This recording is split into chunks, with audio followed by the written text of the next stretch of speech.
Bagus nih besi-besinya nih. Cuan banget cuy. Bisa nih. Kuat nih pasti nih. Woi, Kak Denos. Pak, kok Tahu soal besi juga emang? Oh ya jelas dong Pak, tahu saya. Ini pasti besi kan Pak? Oh iya pasti besi, Iya kan? tapi emang tahu besi plat, besi ulir, besi full, besi banci, besi WF, emang tahu? Emang banyak Pak ya? Banyak. Saya tahunya ini besi Pak. Dah, ayo ikut saya. Iya, ayo Pak, ayo Pak. Nah, Sobat Siri, di episode Tanya Siri kali ini, kebetulan ada Pak Eko tadi yang tidak sengaja menemukan saya yang sedang meneliti besi-besi dan ternyata jenis besi itu banyak sekali. Tadi ada apa aja Pak? Salah satunya ada besi full sama besi banci. Nah, tadi itu aku tertarik dengan yang namanya besi banci, teman-teman. Mohon maaf ya. Ini bukan menyinggung banci-banci itu, bukan. Tapi ini memang benar namanya ada yang besi full, ada yang besi banci. Sebagai rakyat awam begitu kan, saya nggak tahu apa itu besi full, apa itu besi banci. Yang saya tahu ya besi. Besi itu kuat, besi itu kalau dipukulin juga pasti akan luka, ya kan? Nah, Pak Eko yang akan membantu menjelaskan ke kita semua apa sih besi full dan besi banci. Silakan Pak Eko. Ya, baik. Terima kasih waktunya Kodinos. Jadi, untuk besi full sama besi banci ya, sebenarnya perbedaannya itu dari standarisasi SNI-nya. Jadi untuk besi full itu dia secara standar SNI itu masih masuk dalam toleransi, sedangkan besi banci itu tidak masuk toleransi seperti itu sederhananya. Untuk lebih detailnya, besi full itu untuk toleransinya misalnya kita anggap besi 6. Di SNI toleransinya sekitar 0,3. Untuk besi 8 sampai besi 14 dia 0,4. Sedangkan untuk besi 15 sampai besi 20 dia 0,5. Jadi kalau misalnya toleransinya di atas dari itu bisa disebut sebagai besi banci. Atau simpelnya mungkin kalau yang namanya yang besi defect gitu ya kali ya. Yeah. Simpelnya adalah besi defect atau yang tidak sesuai dengan SNI, Yeah. itu kita sebut sebagai besi banci. Iya, Gitu. jadi bisa jadi di diameternya dia defect, di panjangnya dia defect, di mutunya dia defect, di beratnya dia defect. Jadi nggak sesuai dengan standar SNI seperti itu. Deskripsinya hampir sama dengan kehidupan biasa Pak ya berarti Oh ya? iya, sama aja. Nah, kalau dari segi harga, kita ngomong dari segi harga, besi full dan besi banci, mahal mana, terjangkau yang mana? Baik, jadi kalau kita bicara tadi kan besi full itu kan dia toleransinya sedikit, sedangkan besi banci kan toleransinya besar karena memang banyak komponen yang dikurangi, banyak campuran yang dikurangi. Jadi mungkin secara panjang dia kurang, secara berat dia kurang, secara diameter dia kurang. Jadi dari kurang itulah makanya harganya bisa lebih murah seperti itu. Loh, tapi kalau membedakannya Pak, jadi misalnya barang datang nih, besinya kan banyak banget tuh. Oke. Satu truk mungkin atau satu apa gitu datang secara bersamaan. Apakah dengan kasat mata sudah langsung bisa dibedakan, oh ini besi full, ini besi banci gitu? Jadi untuk filter yang pertama, itu kita bisa lihat dari embossnya besi. Jadi emboss tuh kayaknya di besi itu ada tulisan-tulisan yang menonjol. Biasanya tulisannya SNI, biasanya tulisannya dari suppliernya atau biasa tulisan ukuran. Kita lihat dari itu dulu. Kalau misalnya itu nggak ada, itu berarti otomatis banci. Oh, I see. Jadi, tapi kalau misalnya itu ada, kita masih ada filter selanjutnya lagi. Misalnya ngecek diameter. Ngecek diameter kita pakai jangka sorong, pakai zigmat. Jangka sorong atau zigmat namanya.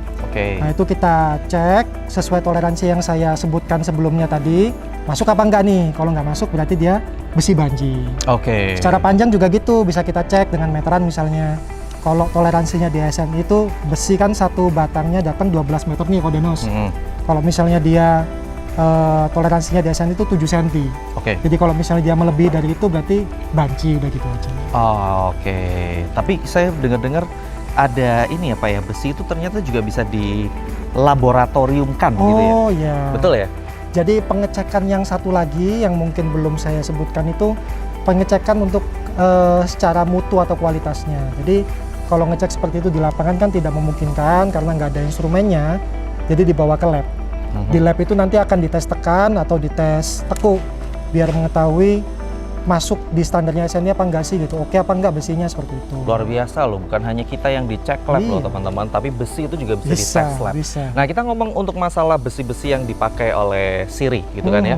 Nah Kalau yang besi-besi yang dipakai oleh Siri ini besi full, besi banci, atau ada tipikal besi yang lainnya? Kalau untuk besi yang dipakai di sini tuh pakai besi full semua. Jadi kita pastikan karena di Besi sini full ini semua. kan peruntukannya untuk struktur yang tinggi. Jadi mengutamakan untuk kekuatan. Di situ makanya harus besi yang full semua. Oke, jadi kayak begini ya Pak ya? Ya. Ini semua besi full nih ya, Iya, berarti ya? ini kan Ini ya? di dalam kolom pedestal ini kan ada besinya. Hmm, Nah ini kita menggunakan besi full gitu. besi full ya berarti ya? Kalau salah memilih besi, ini yang aku dengar ya Pak ya? Yang aku dengar tuh kalau salah pilih besi, itu bisa berakibat fatal, betul nggak sih? Betul. Jadi Betul ya? kalau misalnya dari konsultan kita sudah mengeluarkan gambar dan perhitungan struktur, itu sebaiknya mengikuti itu. Jadi kalau nggak mengikuti itu ditakutkan ada perhitungan yang misalnya nggak sesuai di lapangan, nanti ketika ketemu beban yang besar, atau ketemu misalnya ada gempa, angin dan sebagainya, dia roboh, kolaps gitu. Kalau 50-50 gitu bisa? 50% pakai besi full, 50% pakai besi banci gitu? Kalau untuk struktur yang tidak mengutamakan kekuatan yang tinggi, misalnya kayak rumah sederhana satu lantai, ruko sederhana, dan itu pun kalau menurut saya ya, itu harus sepengetahuan dari ownernya gitu, itu nggak apa-apa. Jadi misalnya ownernya pingin campur dengan besi banci karena mungkin perihal budget kali ya misalnya. Sesuai hitungannya dia, secara struktur ini masih masuk, nggak apa-apa gitu. Tapi kalau misalnya kita punya konsultan sendiri dan konsultannya istilahnya harus pakai besi full semua karena memang secara kekuatan dia harus kuat, harus tinggi, yaitu kita tentu saja pakai besi full semua seperti itu. Jadi kalau boleh disimpulkan, kalau bangunannya tinggi, semakin tinggi bangunan harus pakai besi full. Betul, semakin tinggi bangunan atau semakin tinggi beban yang akan diterima, contohnya kayak jembatan seperti itu. Ya. Dia strukturnya harus memang kuat seperti itu. Oke, jadi kalau rumah pribadi, rumah satu lantai, atau mungkin cuma rumah 2 lantai pun masih bisa 50-50 ya? Selama ownernya tahu, ownernya menyetujui, secara struktur dia oke, itu nggak masalah. Yang jadi masalah kan kalau misalnya ownernya nggak tahu nih, kalau besi yang dipakai besi banci. Ya. Tapi kalau di Siri ini full semua pakai besi full ya? Iya, Semua tanpa terkecuali pakai besi full? Ya, semua kita pakai besi. Semua pakai besi full. Nah, Pak Eko, Ya. kalau aku lihat di belakang situ tuh ada besi yang masih menancap ya? Iya. Boleh lihat di situ Pak, biar kita Boleh. bisa punya bayangan lebih ya? Silakan. Itu ada besinya, itu besi full Pak ya? Besi full. Itu yang ke atas maupun yang pendek-pendek itu semua besi full ya Pak? Iya, kita pakai besi full. Itu rencananya nanti jadi kolom kantor. Oke, kolom kantornya. Seperti itu. Baik yang di sini maupun yang memanjang semuanya adalah besi full. Terus nanti ini bakal dikasih kayu gitu ya? Iya. Cetakannya gitu. Ada baru dibikin cetakannya, baru nanti dituangin adonan semennya itu ya? semennya. Betul. Oh, jadilah ini sebuah kolom nanti ya. Iya, kolom.